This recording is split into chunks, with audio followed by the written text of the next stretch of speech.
पंतप्रधान नरेंद्र मोदी यांना काय सांगा? शिवसेनेकडून फारकत घेतल्यानंतर मनसेची निर्मिती झाली.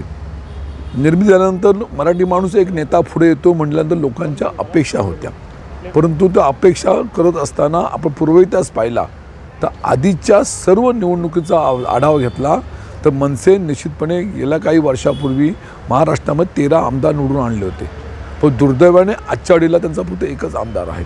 आणि आजच्या घडीला ह्या लोकसभा निवडणुकीच्या पार्श्वभूमीवरती आज त्यांनी जो महायुतीला जो पाठिंबा दिलेला आहे ही दुर्दैवाची गोष्ट आहे.